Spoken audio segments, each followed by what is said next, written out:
y'all, I'm April. And I'm Caroline. And this is your Bloody Happy Hour. Caroline, are you ready for this? This is your newest guilty pleasure. It's the bloodiest part of your week. Did we say something about it also being happy hour? Show did. Because we're about to be sipping on some murder. Bloody Happy Hour.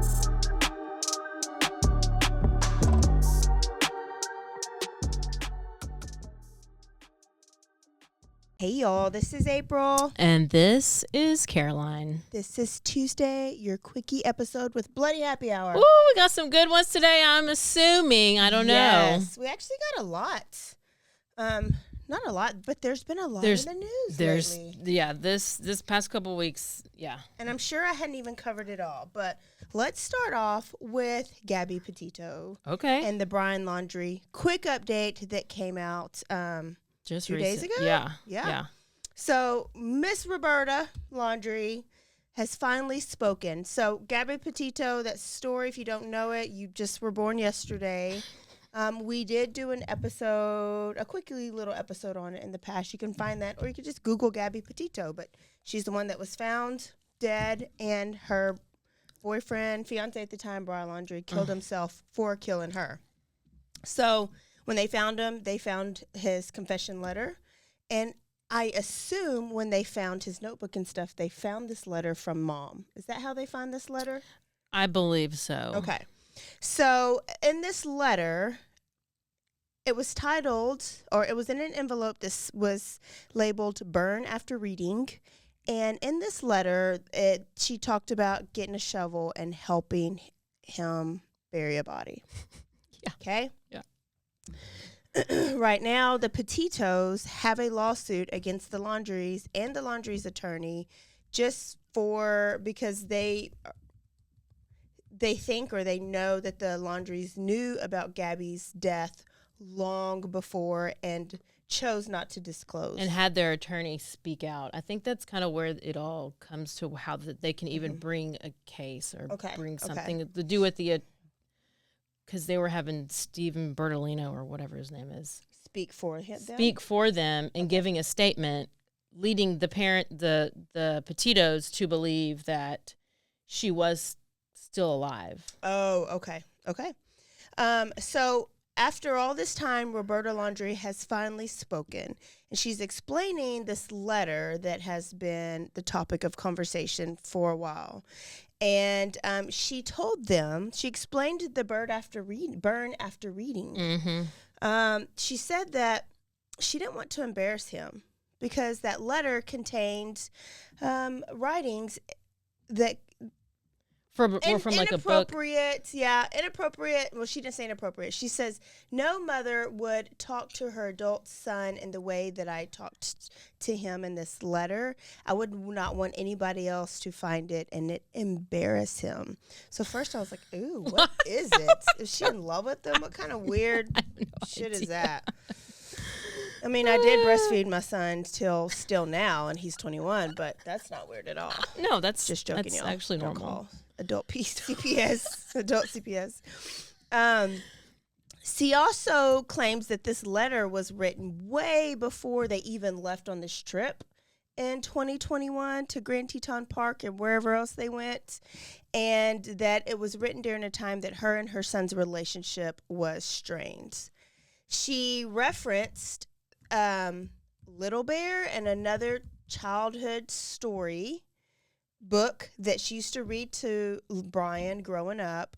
And that's where the reference of the shovel and burying the body and everything came. But I was like, what kind of childhood book is this? Children's book did I not read to Trenton when he was little that talked about burying a body?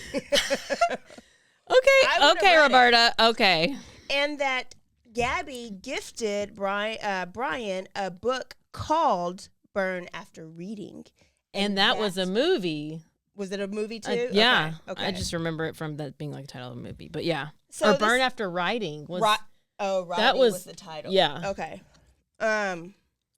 So she's trying to get this letter thrown out of evidence of this lawsuit that the Petitos have against them, and the case is scheduled to go forward May 24th. And so Petito's team, they're trying to keep this letter in because the letter's not dated. So you can't rule out that it was written at the time that Gabby had went missing or that they were on the trip. And does this suggest something premeditated? I don't know. I don't either. It's so weird. I can't believe she spoke. Yeah. And then a small little Shanquilla Robinson update. It came out on March 6th. Oh, yeah. That actually parents and their attorney, so Shanquilla is the hairdresser / I think Instagram model maybe, that went on a trip to Mexico with a bunch of her very good friends and then ended up dead. Friends said it was alcohol poisoning, but she was actually beat to death because video was released. Well, their attorneys, Ben Crump, they all spent Friday afternoon in Washington, D.C., demanding President Joe Biden and the U.S. Department of State to intervene on the investigation into Shanquilla's alleged murder, but it's murder. Oh, it's I guess you have murder. to say alleged. I don't know what the response is to that.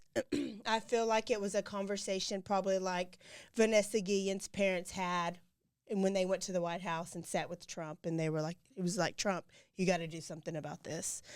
So they're climbing to the top, trying to get the investigation here in the U.S., which from what I understand, the Mexican authorities are working well with the U.S. authorities.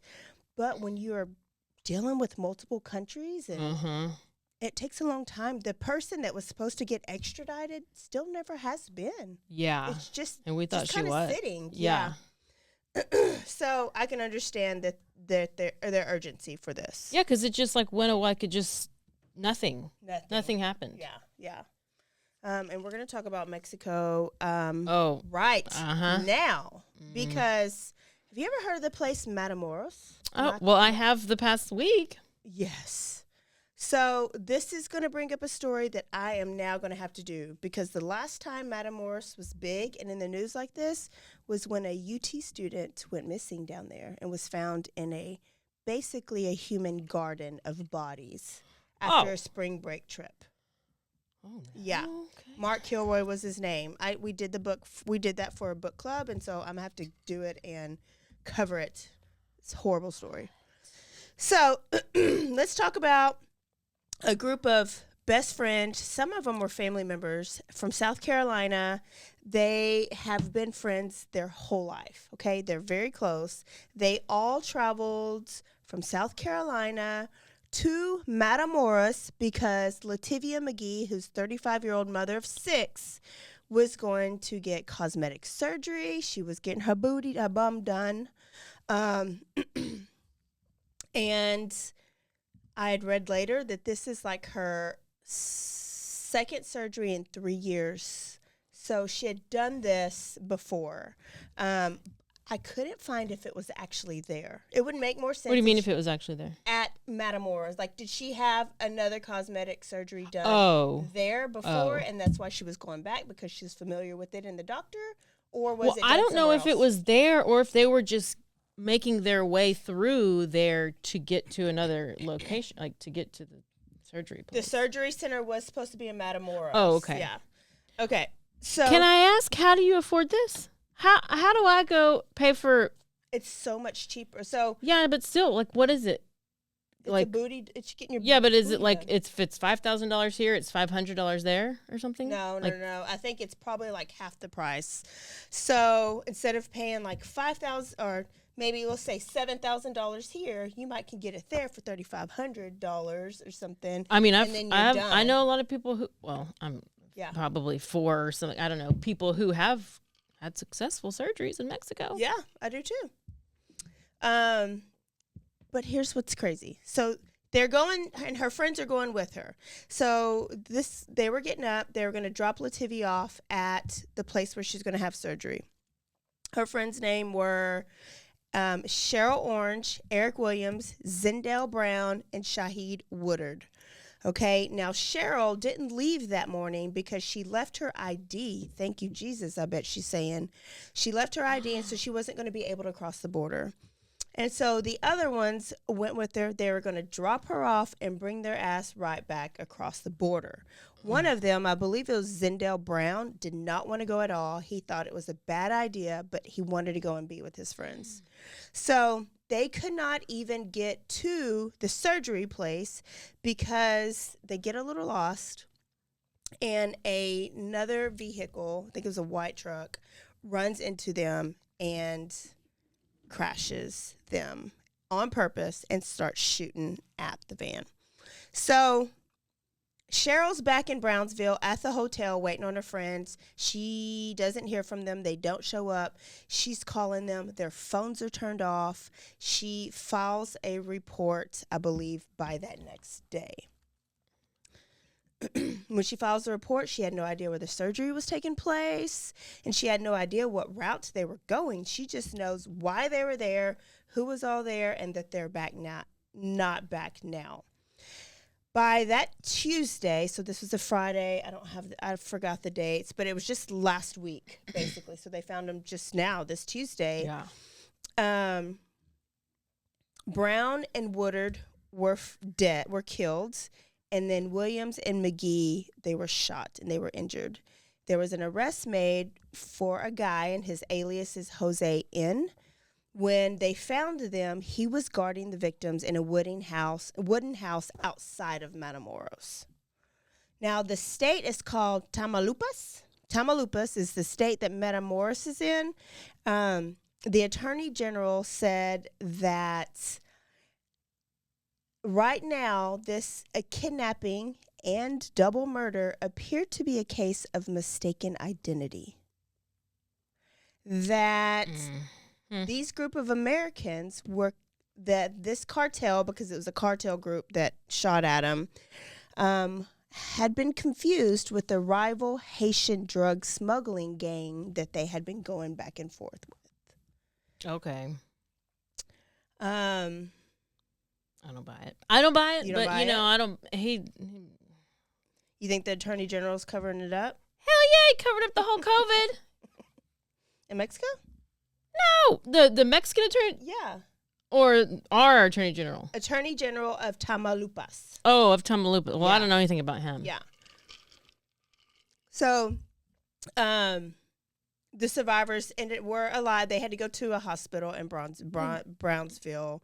And so they were kind of telling the story. And basically they watched their best friends / family get killed right in front of their face. 2 of them tried to get out and take off running, and they got shot while they were running. 2 of them got shot while they were still in the van. They weren't able to take off running, but they watched their friends get killed.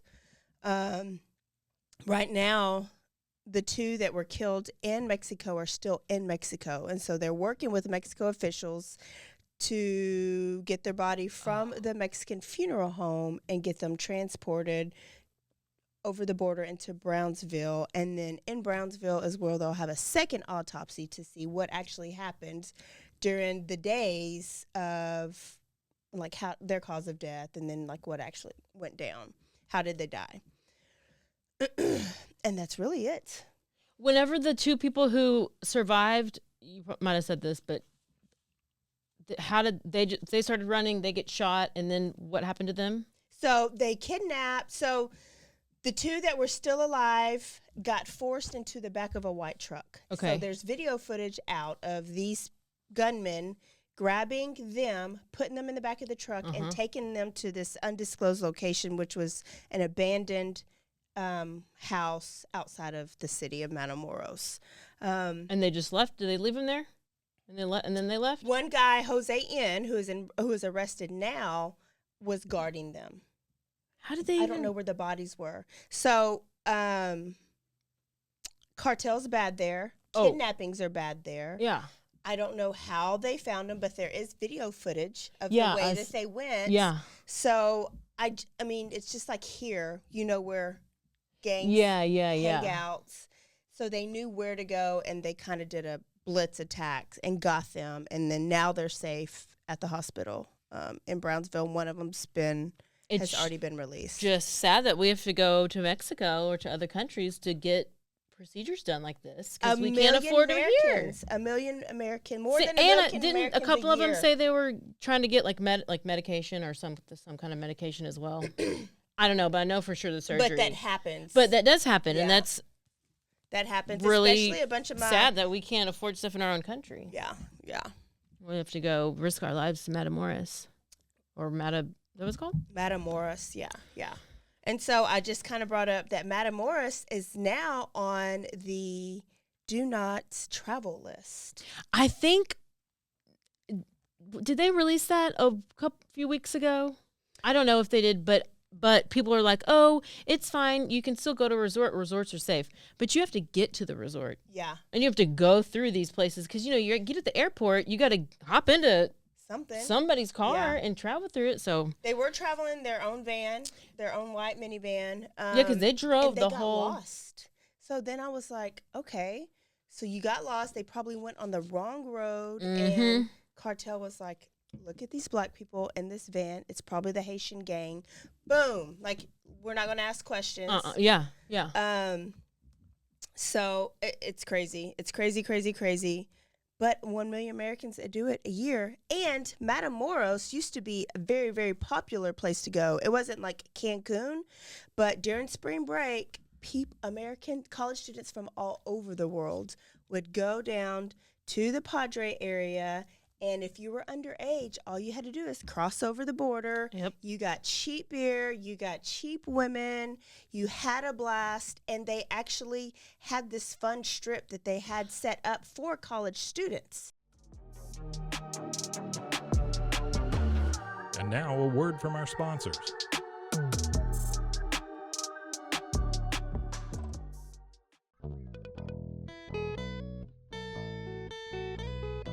Hi, this is Sarah. And I'm Carter. And this is Some of Our Thoughts. We're two Southern sommeliers, and we want to share everything we love and know about wine. We started hanging out during quarantine and cooking and drinking and listening to music, and we just thought this would be a great way to bring everything we know to you guys. We will make wine knowledge and food pairings easy and approachable. So put on your favorite vinyl, grab your favorite glass of wine, tune into our show, and let's have some fun. Wine and vinyl. So check us out on roguemedianetwork.com or wherever you get your favorite podcast. We'll be talking about a lot.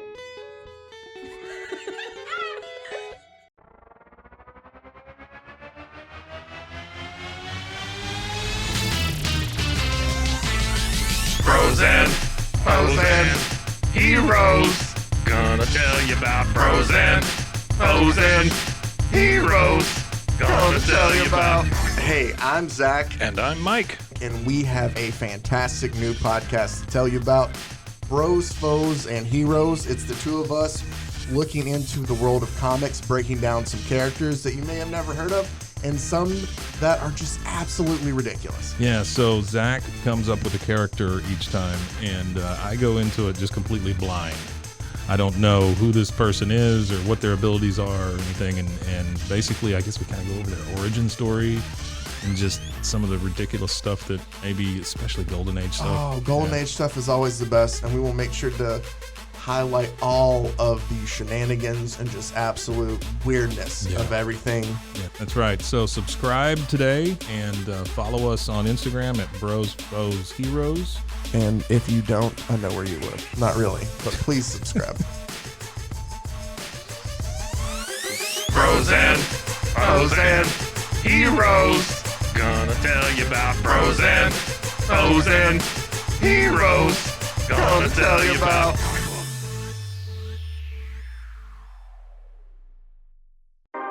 911, what's your emergency? Do you hear that? It's coming from the house. It's coming from inside the house? Do you mean? Could it be? The Poltergeist. New from Rogue Media. Two haunted hotties talking about haunted places. Every episode we dive deep into the darkest places and give you a bit of history. We're getting spooky in all the right places. You've gobbled your last ghoul. Follow along for the craziest and spookiest stories with Debbie's Dark Tourism. The Stanley Hotel, Winchester House, The Alamo, Hotel Monte Vista, and more spooky places. Find us at _Poltergals, POLTERGALS. Look over your shoulder. It's us, the Poltergals. Wherever you consume the podcast, you can find us there.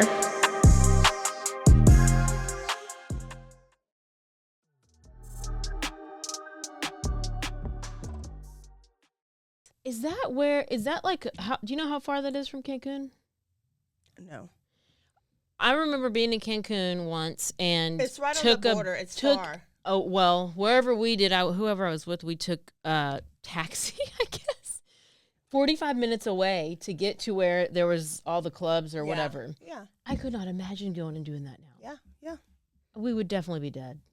Probably. I would be trafficked and I would be deceased. Now, the highly popular traveled areas, they're not as dangerous because that's how they make their money and their living. And so if a vacationer is hurt, they're usually like punished very harshly because that's how that town makes their money, is us coming, people from outside coming. Lordy. So there's Mexico. Let's go to Italy really quick. Okay. There were 3 elementary age kids that were found dead inside of a home near Stratford Elementary in Ellis County, which is Italy area. That's Italy, Texas. So, 2 other... That we're in Italy. Italy, Texas. 2 other children were injured, and they were transported by helicopter to a hospital with a bunch of stab wounds. All the kids were siblings, so there was 5 of them total. A CPS caseworker arrived at this property unannounced and noticed that the mother, Shamaya Hall, was there. And she was there unsupervised, and Shamaya Hall was supposed to be on supervised visits only. Who was she supposed to be with, being supervised by? So usually the CPS can appoint somebody in the family, right? Or CPS caseworkers can. There's people there's actually businesses that they contract with. So it was maybe somebody's house and she was just supposed to be coming to visit. Yes. While it's super. Yes. So she's now facing 3 charges of capital murder and 2 charges of aggravated assault. There was 6-year-old Legend Chappelle and then 2 5-year-old twins, Aaliyah and Aiden Martin. They didn't release the names of the other ones. They had been placed with another family member by CPS. The worker was there when it all went down and had to quickly call 911. Was she asleep?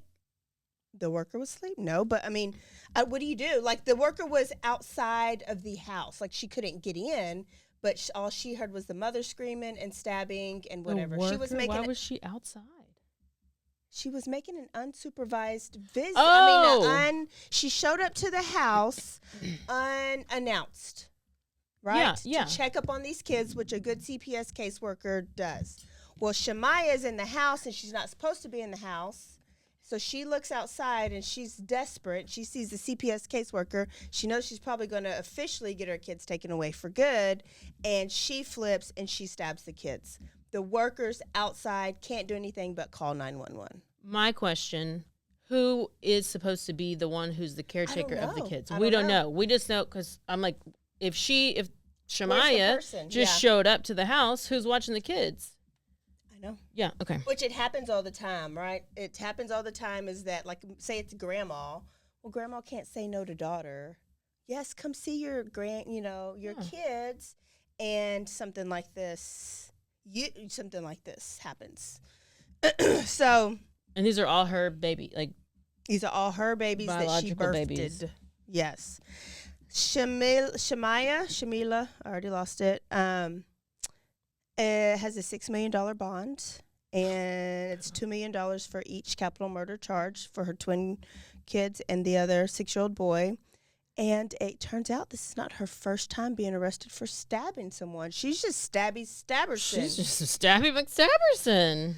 Oh, stab happy. And it turns out that somebody that's very close to her and her family has also fatally stabbed somebody as well. So this family deserves no friends knives. with Aiden Fuji?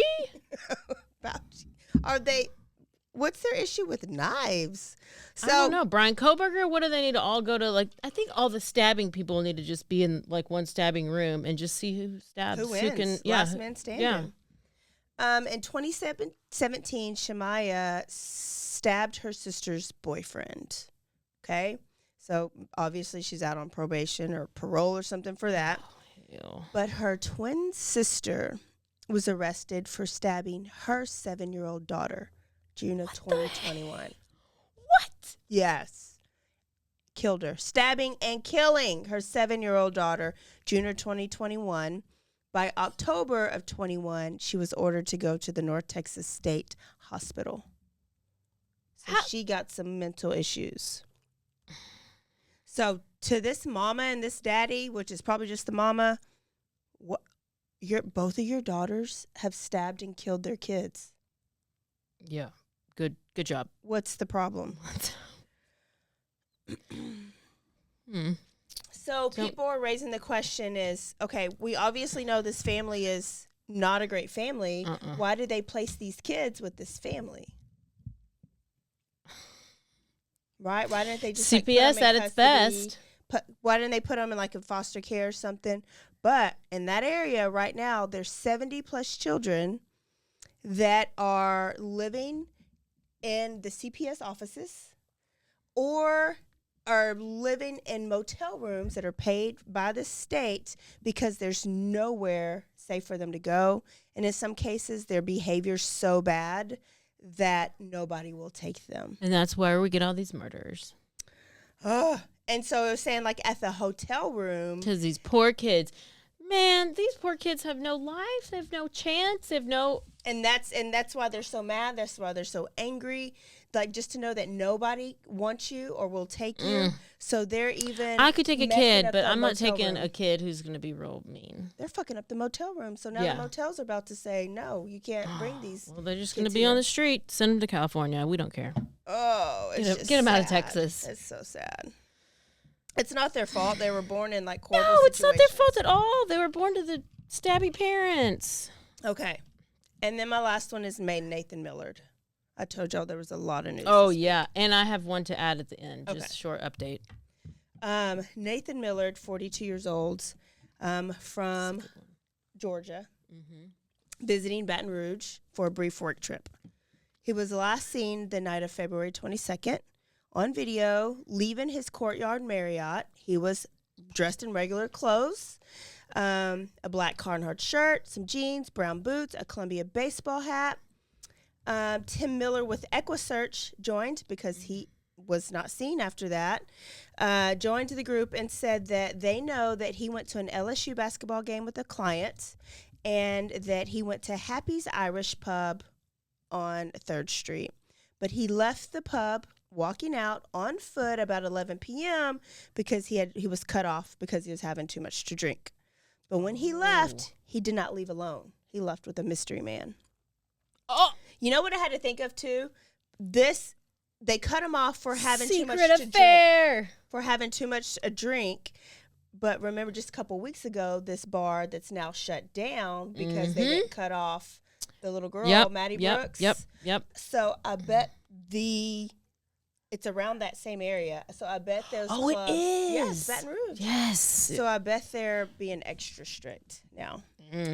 So on video, he's leaving the pub with just a mystery guy. So my question is this the client that he was at the game with? They have not said. They haven't found the guy? And he hasn't come forward? Oh. Yeah. If he hasn't come forward, no, you're guilty. His phone and wallet. Or he's dead. Or he's in another rolled up carpet. Go ahead. Another rolled up carpet. You just outed it. Oh, sorry. His phone and his wallet were found discarded a block away, and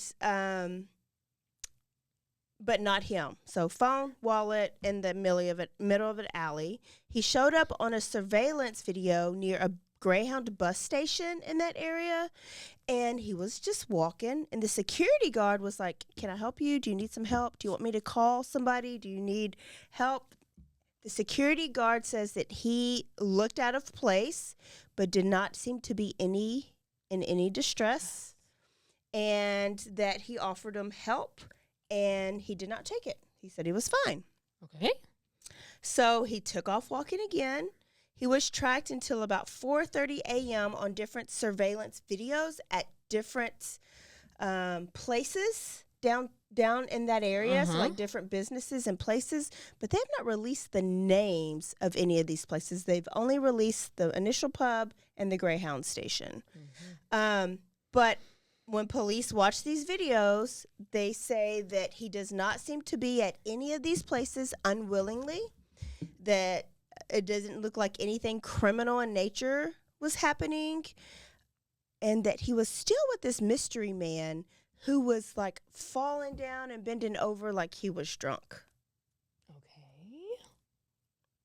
There's the mystery man.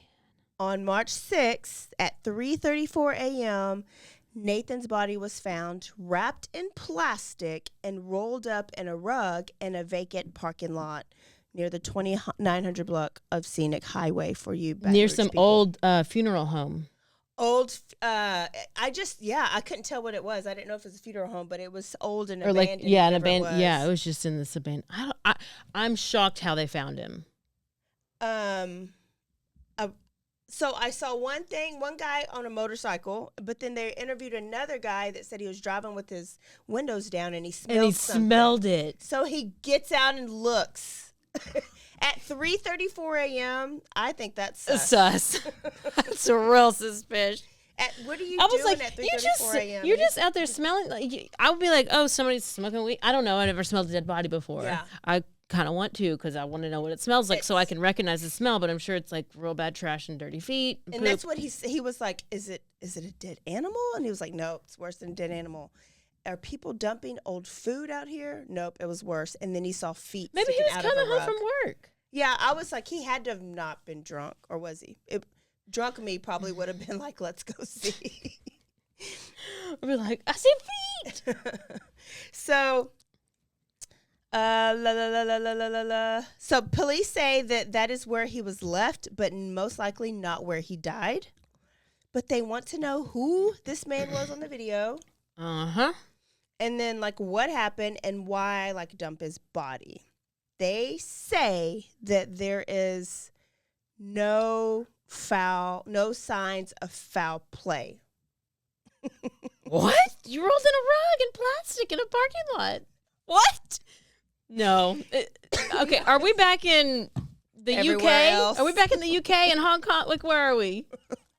So the autopsy results given by the coroner said that there's no signs of foul play. But on one of the things that I listened to, the police was like, meaning there was no blunt force trauma. There was no gunshot wounds. There was no, like, wounds to the body. He was not naked. Like, so no signs that he was actually under some type of physical aggression or violence or something like that. Okay. Now, what they think...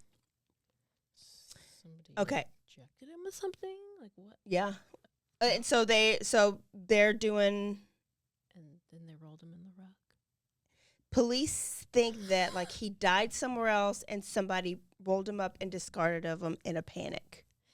Yeah, like maybe the guy who he was on the camera with, they had a secret rendezvous at a hotel, and they started doing some drugs. And then homeboy was already too drunk, and then he's doing the drugs, and he, like, dies, and the dude freaks out, and he's like, I got to get rid of it. And he finds plastic, calls somebody, it's just like a whole Breaking Bad or something. Like, he just rolls him up real fast and, like, picks him up, puts him in the thing, and then drops him in the parking lot, and he goes back to New York or California. But my thing is like he already had a hotel. Nathan had a hotel. Like, so if you're going to do something dirty, take them back to your hotel. They were walking on camera from 11:38 p.m. to 4:30 a.m. all around the area. Like, they were accounted for that whole time, like walking. Maybe not every second of every minute, but if you needed to go do the dirty, why wouldn't you just go back to Nathan's hotel and then y'all would both be seen going back to the hotel? But so they're on camera until 4:30 a.m. But how many days went by though? And then it was found on March 6th, so 22nd to March 6th. So they're trying to find when he died, but they said that he died that night. They're not sure what time. How do they know that? Because they did the initial autopsy. Oh. But Well, I know there's so many questions that have not been answered. it's wild. Whenever I found out, because I saw this story, and it was like he's a father of 4 or 5 kids, right? Or three to 5 He had kids. 2 teenage sons, a 7-year-old girl, his wife, and his wife has been told that he died of an accidental overdose. And then that's like it. Not case closed. They're waiting for this other person, but it's. But There's not somebody really was open with him investigation. when he overdosed and To rolled wrap him him up up. in plastic and then a Yes. rug and then threw him in a parking lot. So, Yeah. To me, it's yeah. at least tampering with the body after the fact. Oh, yeah. At the minimum. Yeah. So. Whew, that's it. That's all I have. Oh, let me update you on Oscar Pistorius. We're going to South Africa real quick. Quick trip. What Quick episode trip. was that? Look it up. Go back to our episode, Oscar Pistorius. So Pistorius, Oscar if you don't know this. Pistorius is the Olympic double amputee star. He was worldwide. He was known as the Blade Runner, and he was sentenced. He was sentenced to 13 years and 5 months in prison for killing his girlfriend in 2013. Her name was Reva Steenkamp. Mm-hmm. And after serving half of his 13-year sentence, the parole board is going to hold a hearing for him on March 31st, 2023. He was initially convicted of culpable homicide in 2014, served 1 year in prison, and then he was found guilty after that for murder. So culpable homicide, then murder. I don't know what's culpable homicide, but apparently it's not as bad as murder. Remember, because he said there was an intruder. And Oh, he yeah. He shot through the door thinking it was an intruder, but it was actually her. And then they came back after they appealed, and and then he got convicted of murder, raising his sentence to 6 years, and then ultimately in 2017 he was sentenced to 13 years. And there's all these different laws up in or South Africa. Like you can after you've served a certain amount of time, now you're allowed to get your parole hearing, and so. And just for murder, you don't get a lot of time up there. Apparently not. I mean, let's see. If he's going to have served only 6 years for murder. It happened in 2013. It's 23. So that's 10. Okay, well. No, But it he happened was in probably 2013. He didn't go in until 2017. Okay. But, I mean, there's people who are serving more time than that for a lot less of a crime. Yeah. So, we'll see how that goes. Yeah. But he was pretty cute, so maybe if he gets out, I'll go to South Africa. This wouldn't be a red flag at all. I like to just, Normal. I like red. She likes red. Okay, y'all, that is it. We will see y'all Thursday. Caroline, what should they do before they exit out of their app? You need to go like us on the Instagram, follow us on there, follow us on the Facebook, and you need to go rate, you need to go review, and you need to go subscribe. On Spotify, on Apple, you can do all the things. Just kind of stalk us and harass us, and we'll be okay with it. Because you know what? We are not blankets, but we will keep you covered. Keep you covered. Okay, y'all. Don't forget to Stay aware. Stay alive. And always be DTF. Bye, y'all. Goodbye.